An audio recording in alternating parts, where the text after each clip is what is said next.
Can I have a few minutes of your time? So yesterday evening, me and my mom went out for a walk as we usually do, and it started getting dark.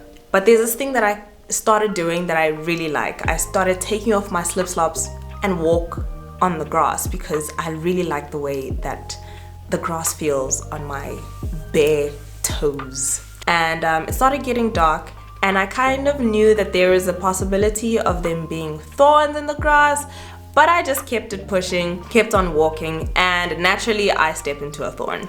But it was a tiny thorn, so I pull it out and I keep walking. And as I'm walking, I realized that the pain was getting worse. And I just thought nothing of it. I thought that, maybe it's just some inflammation. So I get home, wash my feet, clean the area with some sanitizer, and go to bed. So I wake up this morning and I realize that my foot is still in a lot of pain. So I go and check out my foot, only to find out that there's actually a little piece of that thorn that I thought I pulled out still lodged in my foot. So I had to go ahead and get that removed and all of that stuff. I cleaned it and now we're good. But that little piece of thorn caused so much pain.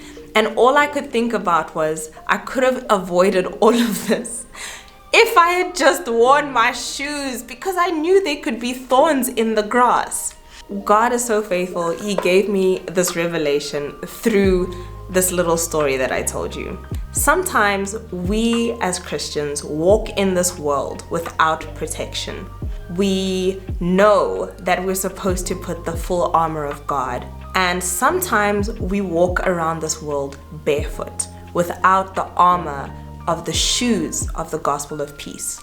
And as we're walking, we know that in this world there is offense, there's places we can get hurt, there's places where we can get into strife, and they can cause a lot of pain.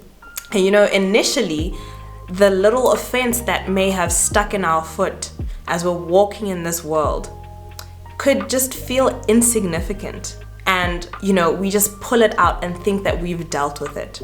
But oftentimes there's still a little piece, that tip of the thorn that's lodged in us, that piece of hurt that's still in us that we haven't dealt with. So we walk around with hurt, with offense still in our lives, and that can cause a lot of pain. Not only that, but if you keep a thorn or a splinter in your foot for long enough, it can cause an infection. And I think a lot of us Christians are walking, or not even walking, limping with this thorn in our foot. And it needs us to forgive. The way you take that thorn out is forgiveness. But more than that, we also need to make sure that we cleanse that wound. And how do we cleanse that as Christians? We cleanse it by using the Word of God. It says in the Word that we are cleansed by the washing of the water by the Word. And more importantly, prevention is better than cure. So it is important for us to remember that as we're walking out in this world, the world that is filled with hurt, thorns, people who can cause strife and offense, never leave your house without shoes.